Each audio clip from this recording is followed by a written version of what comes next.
Assalomu alaykum, hurmatli tomoshabinlar. Bugungi ma'lumot har bir oilaga tegishli. Pensioner ota-onasi borlar, pensiyaga yaqinlashayotganlar, hali yosh bo'lsa ham ish staji yig'ayotganlar uchun juda muhim. Chunki odamlar bitta pensiya o'rniga 3 ta pensiya berilar ekan. Pensiya islohoti bo'lar ekan, kimlardir ko'proq olar ekan degan gaplarni eshitib, haqli ravishda xavotirga tushyapti.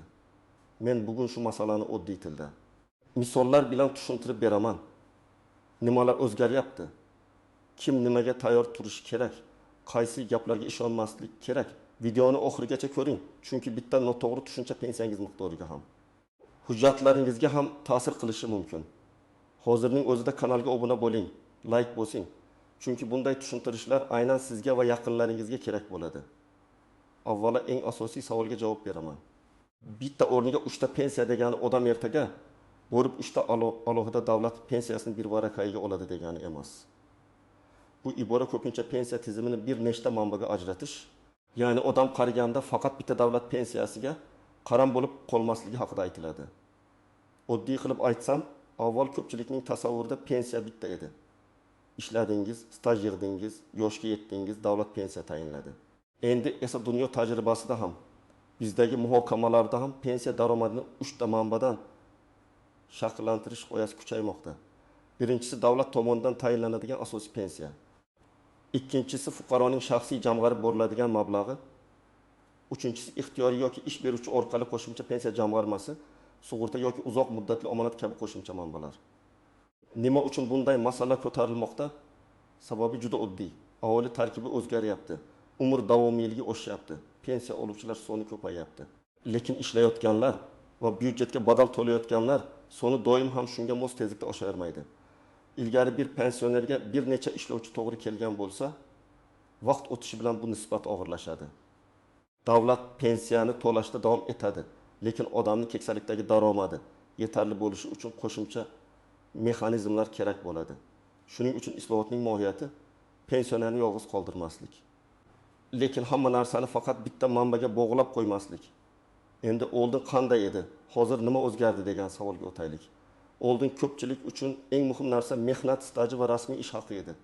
Ya'ni kim rasmiy ishlagan, kimning ish haqi hujjatda ko'rsatilgan, kim uchun to'lovlar amalga oshirilgan bo'lsa, o'sha odamning pensiya hisobida bu ma'lumotlar ahamiyatli bo'lgan. Norasmiy ishlagan, konvertda maosh olgan, bir necha yil umuman hujjatsiz mehnat qilgan odam esa pensiyaga kelganda muammoga duch keladi. Chunki men falon joyda ishlaganman degan gapning o'zi yetmaydi, uni hujjat tasdiqlashi kerak. Hozir tizim asta-sekin raqamlashtirilayotgani uchun kelajakda qog'oz mehnat daftarchasidan ko'ra elektron ma'lumotlar, soliq va ijtimoiy to'lov izlari, rasmiy daromadlar yanada muhim bo'ladi. Masalan, birinchi misol. 6 yoshga yaqinlashayotgan erkak kishi 25 yil ishlaganini aytadi. Lekin shundan 10 yili bozor atrofida norasmiy ish, 5 yili tanishining ustaxonasida hujjatsiz, faqat 10 yili rasmiy korxonada bo'lgan. U o'zini 25 yillik stajga ega deb hisoblaydi, lekin tizimda faqat 10 yil aniq ko'rinishi mumkin. Natijada pensiya tayinlashda kutilgandan kam miqdor chiqadi yoki qo'shimcha hujjat talab qilinadi. Shu yerda odamlar pensiyamni kamaytirishdi deb o'ylaydi. Aslida muammo stajning isbotida bo'ladi. Ikkinchi misol. Ayol kishi 30 yil maktabda ishlagan, hammasi rasmiy, maosh hujjatlarda bor. U pensiyaga chiqayotganda asosiy davlat pensiyasini oladi. Agar uning jamg'arib boriladigan shaxsiy pensiya hisobida ham mablag' to'plangan bo'lsa, u alohida tartibda to'lanishi mumkin.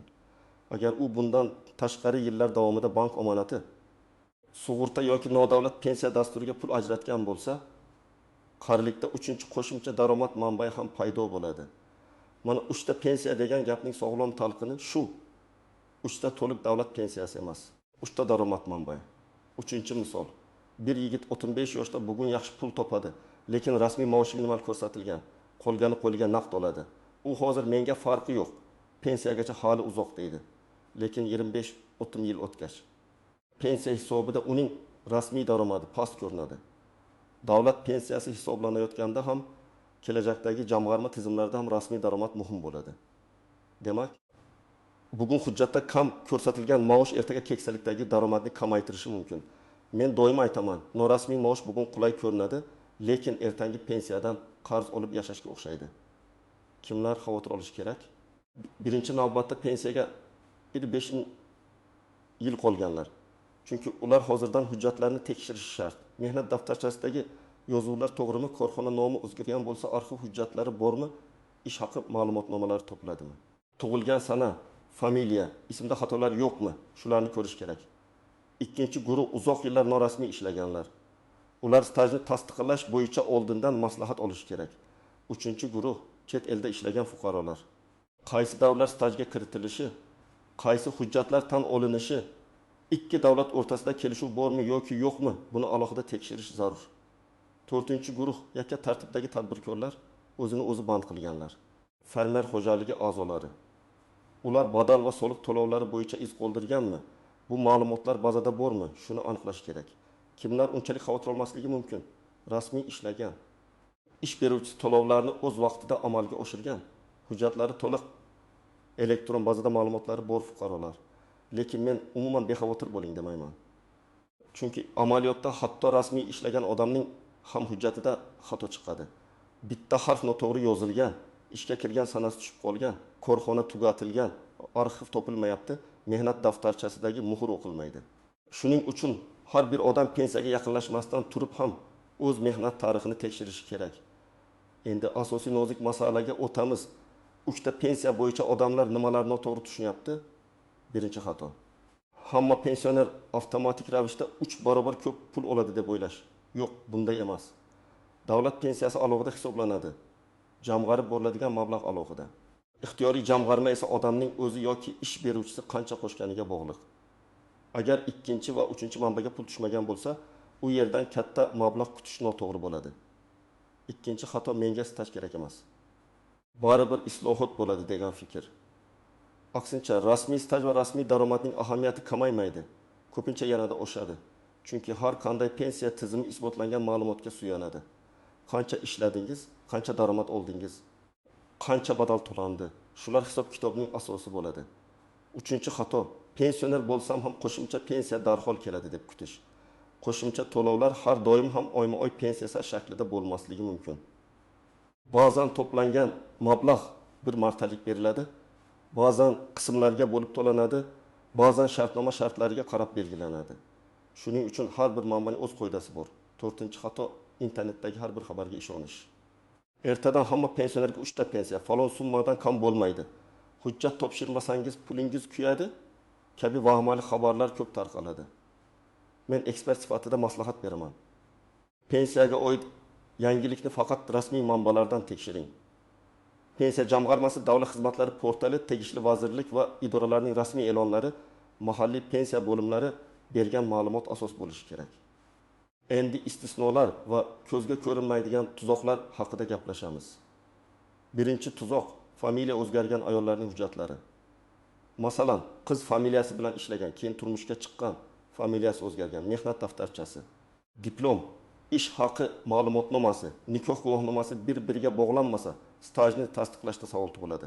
Shuning uchun nikoh guvohnomasi, familiya o'zgarganini tasdiqlovchi hujjatlar albatta saqlansin.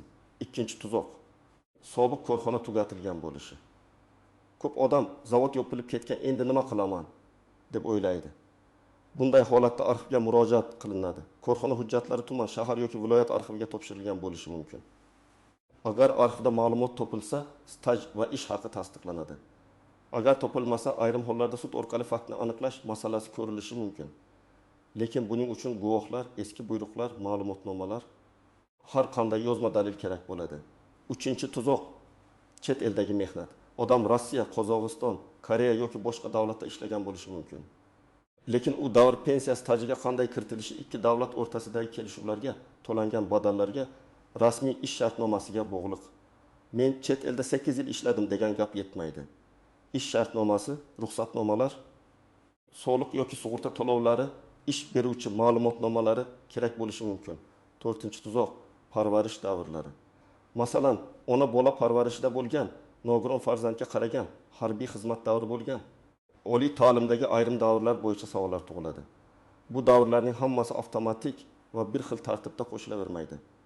Har birining o'z qoidasi, o'z hujjati bor. Shuning uchun qo'shilar ekan deb kutmasdan pensiya bo'limidan aniq maslahat olish kerak. 5-tuzoq. nogironlik pensiyasi, yoshga doir pensiya va boquvchisini yo'qotganlik pensiyasini aralashtirib yuborish. Bu pensiya turlari turlicha. Bir kishi bir vaqtning o'zida hammasini to'liq oladi degan tushuncha noto'g'ri bo'lishi mumkin. Qonunchilikda qaysi holatda qaysi tur tanlanadi, qaysi biri foydaliroq, qaysi to'lovlar birga berilishi mumkin. Bular alohida ko'rib chiqiladi. Masalan, nogironligi bo'lgan fuqaro pensiya yoshiga yetganda unga qaysi turdagi pensiya ma'qulroq chiqishini hisoblatib ko'rish kerak. 6-chi nozik jihat ishlayotgan pensionerlar.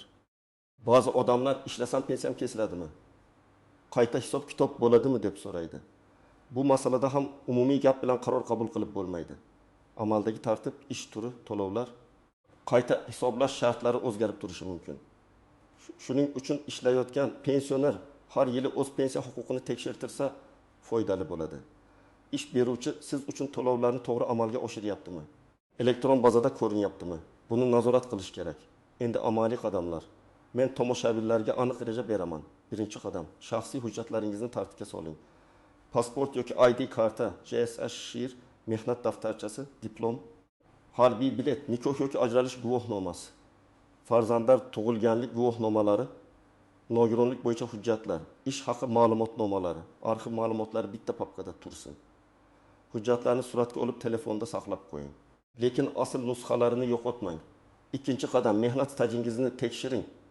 Agar sizda elektron mehnat daftarchasi yoki davlat xizmatlari orqali ma'lumotlarni ko'rish imkoniyati bo'lsa, albatta tekshiring. Ma'lumotlarda bo'sh joylar bo'lsa, darhol sababini aniqlang. Keyin to'g'layman demang. Chunki 20 yil oldingi korxonani topish bugun qiyin bo'lsa, 5 yildan keyin yanada qiyinlashadi. 3-qadam. Ish haqi va rasmiy daromad masalasini ko'rib chiqing. Hozir ishlayotgan bo'lsangiz, ish beruvchidan siz uchun barcha to'lovlar rasmiy amalga oshirilayotganini aniqlang. Maoshingiz shartnomada qancha ko'rsatilgan? Soliq hisobotida qancha aks etgan? Pensiya hisobiga ta'sir qiladigan ma'lumotlar to'g'rimi? Shularni bilishga haqqingiz bor. Agar sizga rasmiy kam, qolganini qo'lga beramiz deyishsa, bu bugun yaxshi ko'rinishi mumkin. Lekin kelajakda pensiya va ijtimoiy kafolatlar bo'yicha zarar bo'ladi. 4-qadam, pensiyaga yaqinlashgan bo'lsangiz, oldindan maslahatga boring. Tuman yoki shahar pensiya bo'limiga, davlat xizmatlari markaziga yoki my.gov. Uz orqali tegishli xizmatlarga murojaat qiling. Menga taxminan pensiya qachon tayinlanadi? Qaysi hujjatim yetishmayapti? Stajim qanday ko'rinmoqda? Qaysi davrlar tasdiqlanmagan degan savollarni yozib boring. Og'zaki gapni eshitib qaytib ketmang. Imkon bo'lsa yozma javob yoki rasmiy tushuntirish oling. 5-qadam, jamg'arib boriladigan shaxsiy hisobingizni tekshiring. Agar sizning nomingizga shunday hisob yuritilgan bo'lsa, unda qancha mablag' bor, qaysi tartibda to'lanadi, qayerdan ma'lumot olish mumkin, buni aniqlang. Odamlar ko'pincha asosiy pensiyani so'raydi, lekin qo'shimcha jamg'arilgan mablag'ni unutib qo'yadi. Bu katta summa bo'lmasligi mumkin. Lekin baribir sizning pulingiz, uni bilishingiz kerak. 6-qadam. Qo'shimcha keksalik daromadini hozirdan rejalashtiring. Men bu yerda hech kimga aniq bir bank, sug'urta yoki jamg'armani tavsiya qilmayman. Lekin tamoyil shunday. Agar imkoningiz bo'lsa, uzoq muddatli omonat, ishonchli investitsiya, ixtiyoriy pensiya dasturi yoki ish beruvchi bilan korporativ jamg'arma mexanizmini ko'rib chiqing. Muhimi, shartnomani o'qimasdan imzo chekmang. Qachon pul olasiz? Muddatidan oldin yesangiz nima bo'ladi? Kafolat bormi? Komissiya qancha? Meros bo'ladimi? Inflyatsiya hisobga olinadimi? Bularni so'rang. 7-qadam, ota-onangiz pensioner bo'lsa, ularning pensiya hujjatlarini ham tekshiring. Ko'p keksalar davlat idorasiga borishga qiynaladi, savol berishga tortinadi. Farzandlar yordam berishi kerak. Pensiya miqdori to'g'ri hisoblanganmi? Imtiyozlar bormi? Kommunal yoki ijtimoiy yordam huquqlari mavjudmi? Plastik kartaga tushumlar to'liq kelmoqdami? Bank xizmatlarida muammo yo'qmi? Bularni ko'rib chiqing. Ba'zan pensioner yillar davomida o'ziga tegishli imtiyozni bilmay yuradi. 8-qadam. Internetdagi xabarni tekshirish odatini shakllantiring. Agar Telegram yoki boshqa joyda hamma pensionerga 3 ta pensiya beriladi degan xabar kelsa, darhol tarqatmang. Avval sanasiga qarang, manbasiga qarang, rasmiy hujjat raqami bormi? Qaysi idora e'lon qilgan?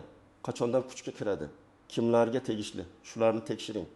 Noto'g'ri xabar odamlarni idoralarga behuda yugurtiradi, navbatni ko'paytiradi. Eng yomoni, firibgarlarga yo'l ochadi. Alohida ogohlantiraman. Pensiya masalasida firibgarlar ham ko'payadi. Men pensiyangizni oshirib beraman. 3. pensiyani chiqarib beraman. Falon summani oldindan bering degan odamlardan ehtiyot bo'ling. Pensiya rasmiy tartibda tayinlanadi va qayta hisoblanadi.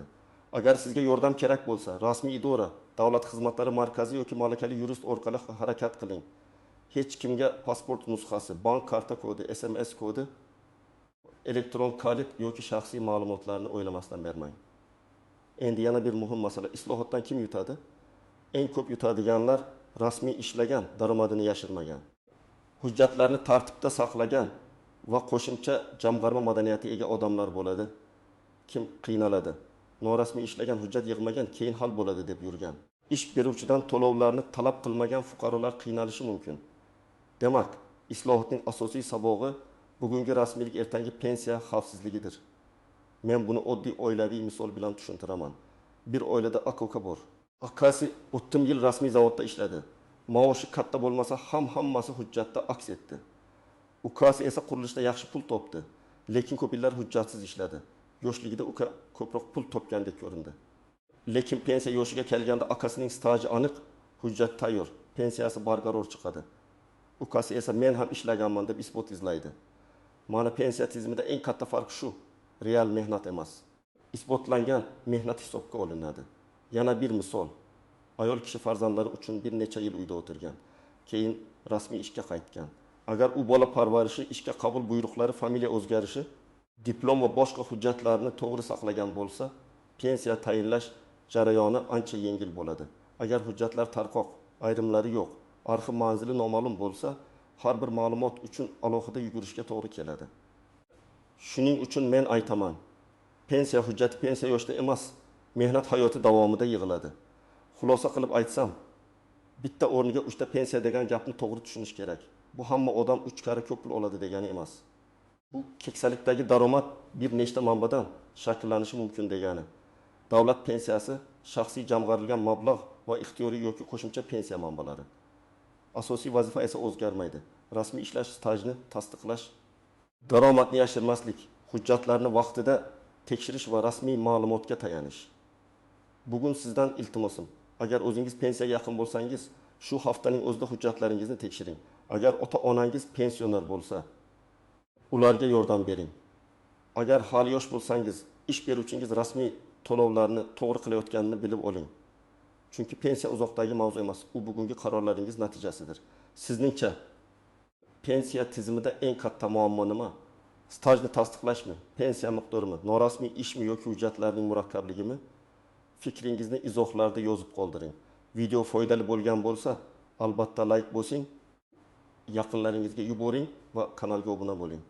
Keyingi videolarda pensiyani oshirish, qayta hisoblatish va hujjatlarda xato bo'lsa nima qilish kerakligi haqida yanada aniqroq gaplashamiz.